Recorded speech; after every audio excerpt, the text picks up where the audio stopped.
കേരളത്തിൻ്റെ പ്രയോറിറ്റികളിൽ ഏറ്റവും പ്രധാനപ്പെട്ട മുൻഗണനകളിലൊന്നായി നമ്മൾ ഈ മാലിന്യ നിർമ്മാർജ്ജനം മാറേണ്ട ഒരു സ്ഥിതിയാണ്.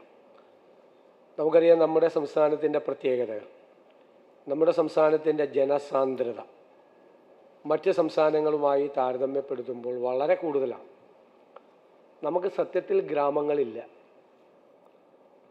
കേരളം മുഴുവൻ ഒരു നഗരം പോലെയാണ്. അപ്പം നഗരത്തിലെ മാലിന്യങ്ങൾ ഉണ്ടാകുന്നത് പോലെ തന്നെയാണ് ഗ്രാമങ്ങളിലും മാലിന്യങ്ങൾ ഉണ്ടാകുന്നത്. ഈ ജനസാന്ദ്രതയും മാലിന്യ സംസ്കരണത്തിൻ്റെ അവബോധമില്ലായ്മയും നമ്മൾ രണ്ടു നേരം കുളിക്കുന്നവരാണ് എന്ന് സ്വയം അഭിമാനിക്കുന്നവരാണ്. നമുക്ക് നല്ല വൃത്തിയുണ്ട്, ഒരു സംശയമില്ല. പക്ഷെ നമ്മുടെ ചുറ്റുപാടുകളിൽ വൃത്തിയില്ല.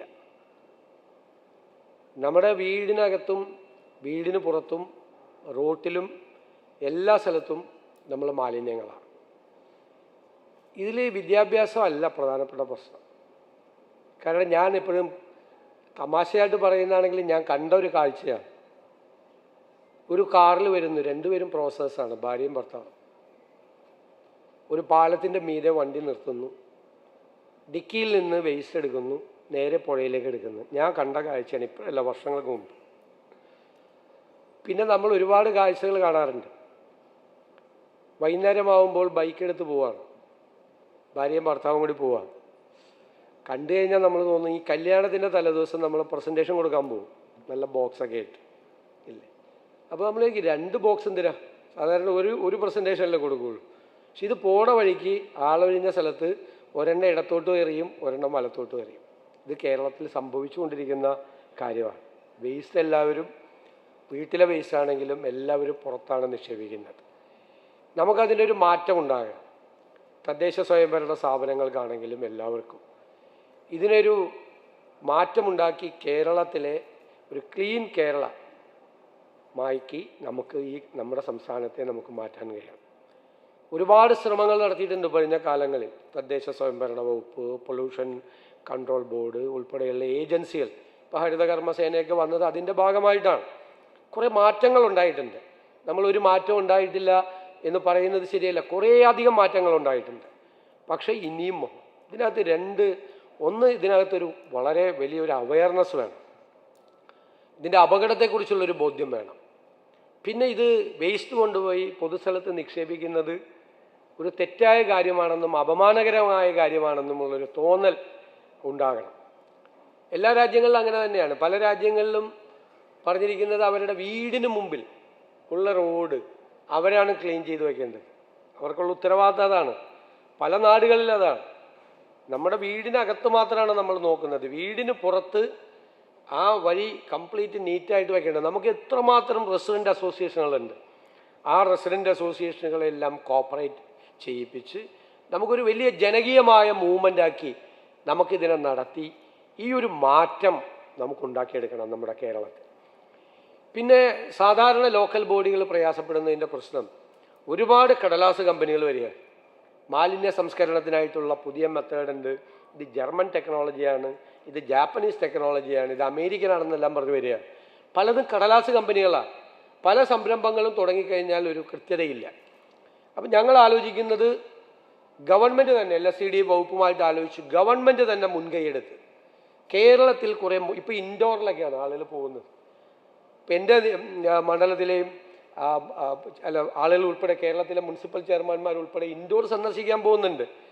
ഇൻഡോർ സന്ദർശിക്കാൻ പോകാതെ തിരുവനന്തപുരവും കൊച്ചിയും അല്ലെങ്കിൽ കേരളത്തിലെ ഏതെങ്കിലും മുനിസിപ്പാലിറ്റിയും സന്ദർശിച്ച് ലോക്കൽ ബോഡികൾക്ക് ഇതാണ് മോഡൽ എന്ന് പറയാൻ പറ്റാവുന്ന ഒരു 10 പദ്ധതികളെങ്കിലും ഏറ്റവും മിനിമം, അല്ലെങ്കിൽ 14 പദ്ധതികൾ എല്ലാ ജില്ലകളിലും നമുക്ക് ആരംഭിക്കാൻ നമുക്ക് കഴിയണം. അതാണ് മോഡൽ പ്രോജക്റ്റ്. പലതരത്തിലുള്ള മോഡലുകളുണ്ട്, പലതരത്തിലുള്ള മോഡൽ. വേസ്റ്റിൻ്റെ അളവനുസരിച്ച് ഇപ്പോൾ ഒരു കോർപ്പറേഷനിൽ വേസ്റ്റിൻ്റെ അളവ് കൂടുതലായിരിക്കും, മുനിസിപ്പാലിറ്റിയിൽ അത് കുറവായിരിക്കും, പഞ്ചായത്തിൽ അത് കുറയും.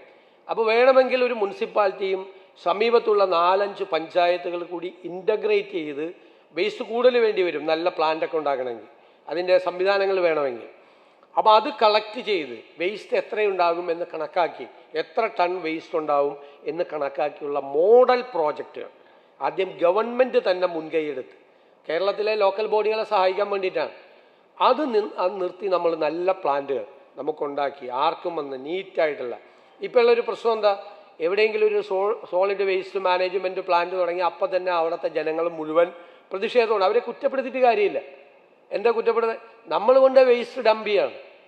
വേസ്റ്റ് ഡംപ് ചെയ്തിട്ട് അത് കൂട്ടി അവിടെ ഒരുപാട് പ്രശ്നങ്ങൾ, ആരോഗ്യ പ്രശ്നങ്ങൾ ഉൾപ്പെടെ, അത് വെള്ളത്തിലേക്ക് ഒഴുകിപ്പോയി, അവിടുത്തെ പുഴ മലിനമായി, ഒരുപാട് പ്രശ്നങ്ങൾ. ഇപ്പോൾ ബ്രഹ്മപുരത്തെ എറണാകുളത്തെ പ്ലാന്റ് തന്നെ അവിടുത്തെ തൊട്ടപ്പുറത്തുള്ള നദിയെ ഒരുപാട് മലിനമാക്കിയിട്ടുണ്ട്. അപ്പോൾ അവിടെ നിന്ന് ലോക്കൽ പ്രൊട്ടസ്റ്റ് ഉണ്ടാവും.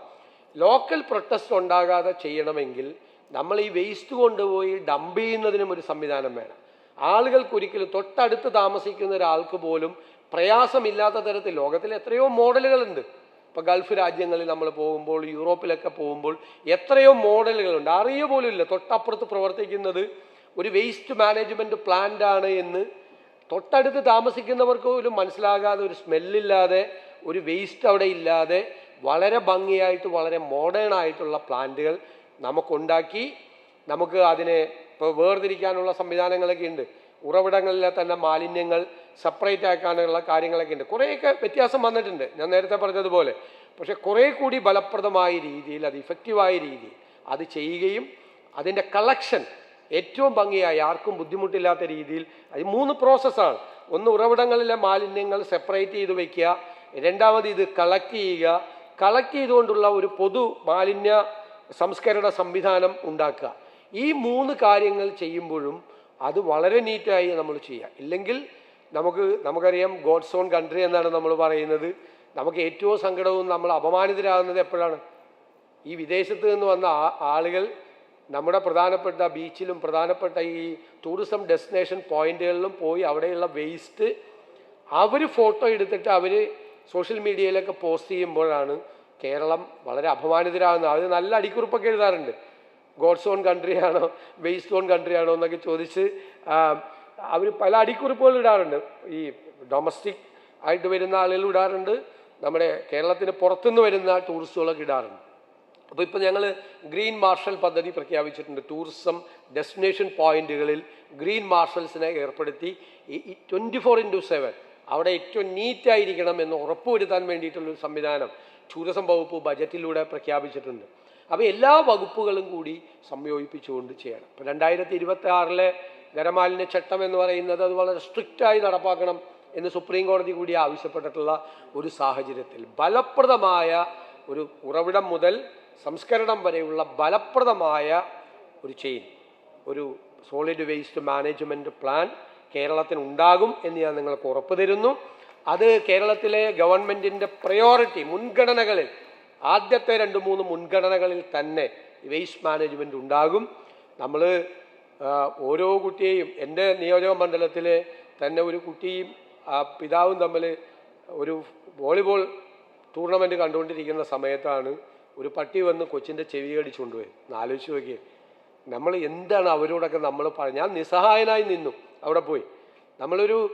നമുക്ക് നമ്മളോട് തന്നെ ഒരു വല്ലാത്ത വിഷമം തോന്നുന്ന ജനപ്രതിനിധികൾ എന്നുള്ള നിലയിൽ, പൊതുപ്രവർത്തകർ എന്നുള്ള നിലയിൽ, ഇതിന് മുമ്പാണ്, 1 വർഷം മുമ്പാണ്, എനിക്കൊരു വല്ലാത്ത അവസ്ഥയായിരുന്നു നമ്മളത് ചെന്ന് കണ്ടു കഴിഞ്ഞപ്പോൾ. എത്രയോ കുട്ടികളെ ഉൾപ്പെടെ, പ്രായമായ ഉൾപ്പെടെയുള്ള ആളുകളെ ഈ അലഞ്ഞു തിരിയുന്ന പട്ടികൾ. നമുക്കറിയാം വേസ്റ്റാണ് അതിൻ്റെ എല്ലാം പ്രധാനപ്പെട്ട കാരണം. അതിനു വേണ്ടിയിട്ടുള്ള ഒരു സംവിധാനവും ABC കുറച്ചുകൂടി ഭംഗിയായിട്ട് നടത്തുന്നതിനുള്ള ഒരു സംവിധാനവും നമ്മൾ ആലോചിക്കുന്നുണ്ട്. കേരളം നമുക്ക് ദൈവത്തിൻ്റെ സ്വന്തം നാട് തന്നെയാക്കി നിലനിർത്തുന്നതിന് വേണ്ടിയിട്ടുള്ള ഏറ്റവും വലിയ വെല്ലുവിളികളിൽ ഒന്ന് ഇതാണ് എന്ന് ബോധ്യപ്പെട്ടുകൊണ്ടുള്ള നമ്മളെല്ലാവരും, ജനങ്ങളും ലോക്കൽ ബോഡികളും ഗവൺമെൻറ്റും റെസിഡൻറ്റ് അസോസിയേഷനുകളും മറ്റ് സംഘടനകളും എല്ലാവരുമായി ചേർന്നുകൊണ്ടുള്ള ഫലപ്രദമായൊരു പദ്ധതി 1 വർഷത്തിനകം അതിൻ്റെ റിസൾട്ട് ഉണ്ടാകുന്ന തരത്തിൽ ഡെലിവറി ഉണ്ടാകണം.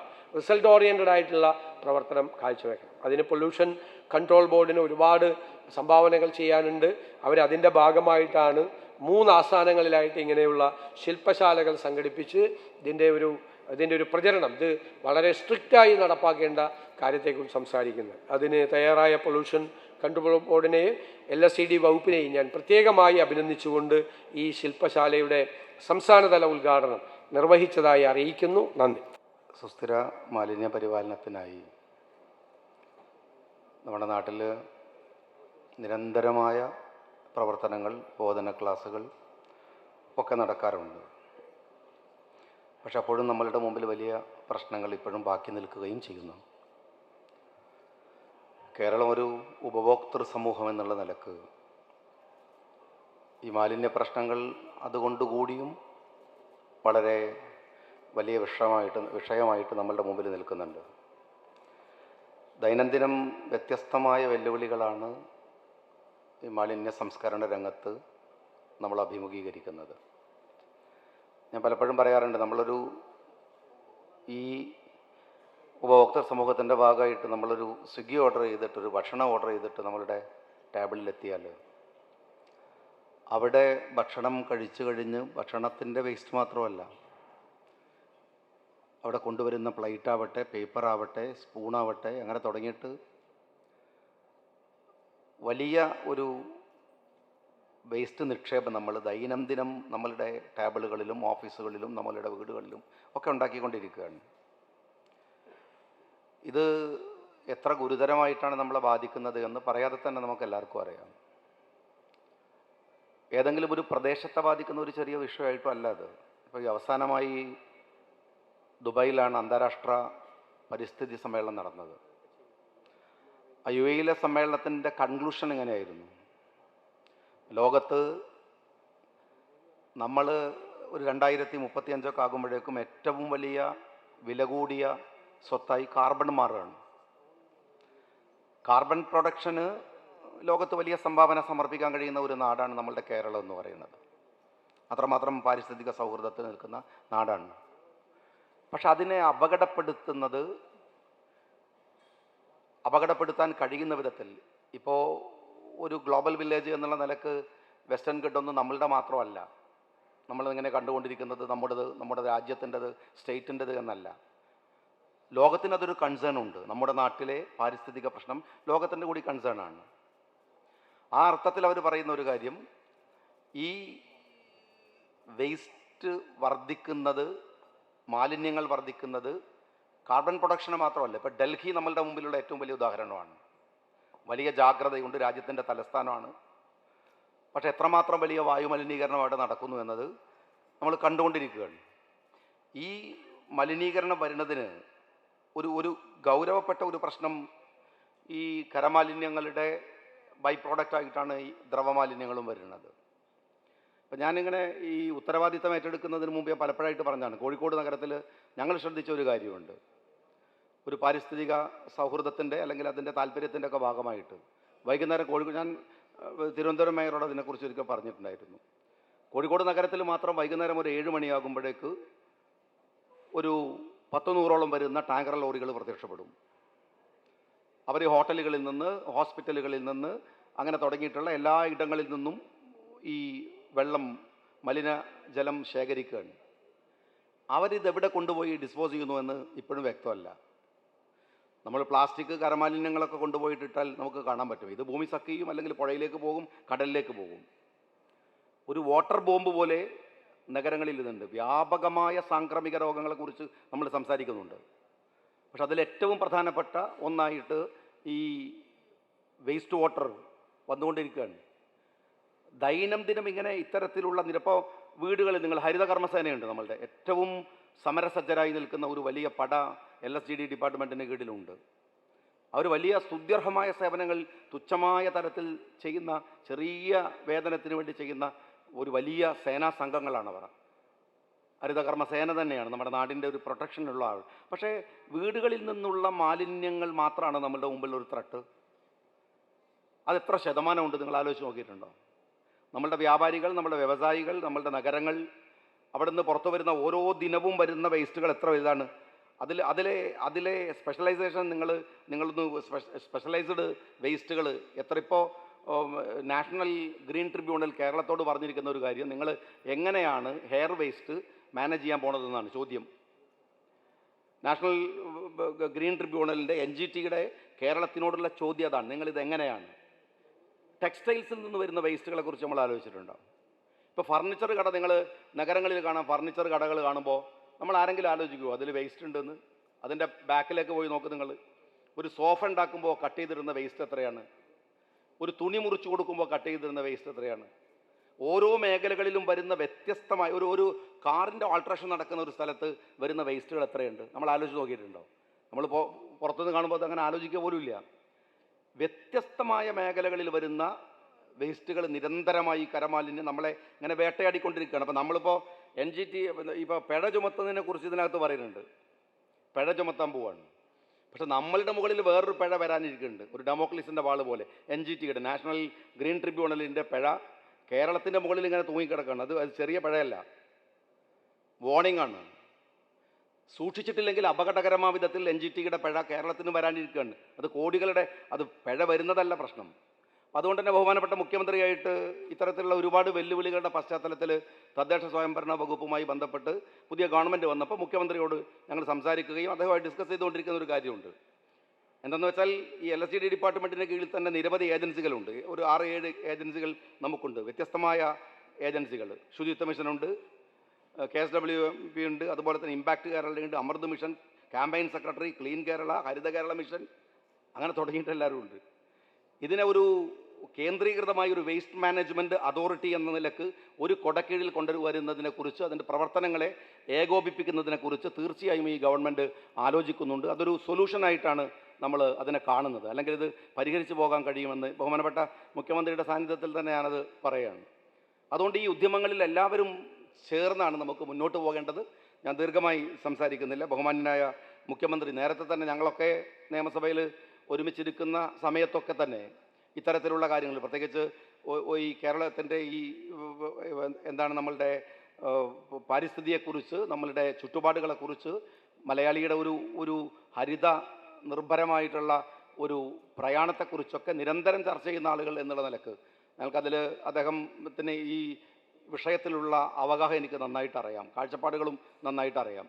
അത്രമേൽ അപകടകരമായി കൊണ്ടിരിക്കുന്ന, ഇപ്പോൾ ഞാൻ നേരത്തെ തന്നെ പറഞ്ഞു, പെട്രോൾ ഗൾഫ് രാജ്യങ്ങൾക്ക് ഒരു അസറ്റായി ഒരു കാലത്ത് വന്ന പോലെ ഒരു 35 ആകുമ്പോഴേക്കും നമ്മളുടെ നാട്ടിലെ ഏറ്റവും വലിയ അസറ്റാവാൻ പോകേണ്ടത് നമ്മൾ കാർബണാണ്. കാർബൺ പ്രൊഡക്ഷൻ ലോകത്ത് ഏറ്റവും വലിയ സ്വത്തായി, സമ്പത്തായിട്ട് മാറുകയാണ്. ആ ഒരു ഘട്ടത്തിൽ ഈ മാലിന്യ പ്രശ്നങ്ങൾ അന്താരാഷ്ട്ര സമ്മേളനം പറഞ്ഞ പോലെ തന്നെ നമ്മളുടെ മുമ്പിലുള്ള ഒരു ഭീകരമായിട്ടുള്ളൊരു വെല്ലുവിളിയാണ്. അതിനെ പരിഹരിച്ചു പോകാനുള്ള പ്രയാണത്തിൽ നമുക്കെല്ലാവർക്കും കൈകോർത്ത് നിൽക്കാം. LSD ഡിപ്പാർട്ട്മെൻറ്റ് ഒരു സമരസജ്ജമായി ഈ വിഷയത്തിൻ്റെ മുമ്പിൽ എല്ലാ കാലത്തും എന്ന പോലെ തന്നെ അതിന് നേതൃത്വം കൊടുത്തുകൊണ്ടുണ്ട്. ഞാൻ മുഖ്യമന്ത്രിയുടെ പ്രസംഗത്തെ ഒന്ന് അവലോകനം ചെയ്യുകയാണ്. ഒന്ന്, കേരളം ദൈവത്തിൻ്റെ സ്വന്തം നാട്. ആ പ്രശസ്തി, ആ അംഗീകാരം നിലനിർത്താൻ നമുക്ക് സാധിക്കണം. അതിന് വലിയ തടസ്സമായിട്ട് വരുന്നത് മാലിന്യ പ്രശ്നം തന്നെയാണ്. അവിടെ കേരളം അതിവേഗത്തിൽ നഗരവൽക്കരിക്കപ്പെടുന്ന പ്രദേശമാണ് കേരളം. കേരളത്തിന് ഭൂവിസ്തൃതി കുറവാണ്. അതുകൊണ്ട് തന്നെ ജനസാന്ദ്രത കൂടുതലാണ്, ജനസംഖ്യ അധികമാണ്. ഭൂവിസ്തൃതി കുറഞ്ഞ് ജനസംഖ്യ കൂടുമ്പോൾ ജനസാന്ദ്രത കൂടുന്നു.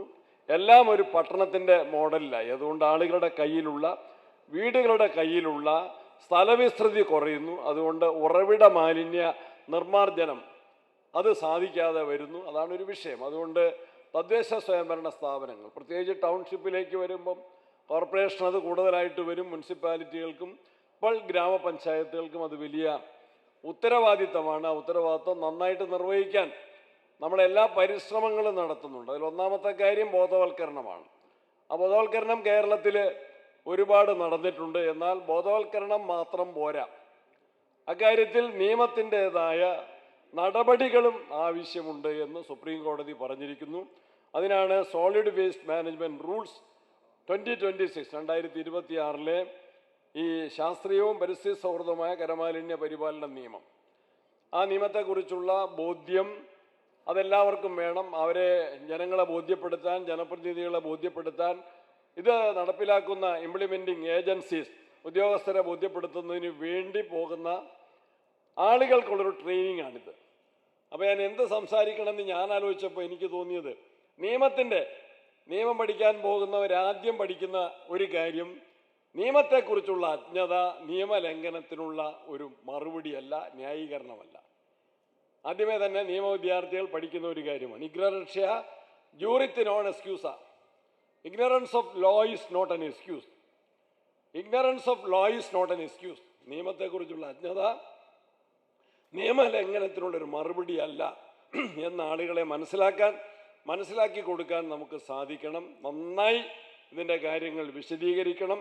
ഇത് ഒരു മേഖലാ തല പരിശീലന ക്ലാസ്സാണ്. 3 മേഖലകളിൽ ഇത് നടന്നു കഴിഞ്ഞാൽ കുറച്ചുകൂടി താഴെത്തട്ടിൽ ഈ പരിശീലനത്തിൻ്റെ പരിപാടികൾ നടക്കും എന്ന് ഞാൻ കരുതുകയാണ്. നല്ല നിലയ്ക്ക് ഈ പരിശീലനം ആരംഭിച്ചിരിക്കുന്നു. Well begun half done. നന്നായിട്ട് ഈ പരിശീലന പരിപാടികൾ ആരംഭിച്ചിരിക്കുന്നു. അതുകൊണ്ട് ഈ പ്രോഗ്രാമിനും തുടർന്നുള്ള ഈ മേഖലയിലെ പ്രവർത്തനങ്ങൾക്കും ഞാൻ പരിസ്ഥിതി വകുപ്പിൻ്റെ കൂടി ഉത്തരവാദിത്വമുള്ള മന്ത്രി എന്ന നിലയിൽ എല്ലാ ആശംസകളും അഭിനന്ദനങ്ങളും അറിയിച്ച് അവസാനിപ്പിക്കുന്നു. നമസ്കാരം.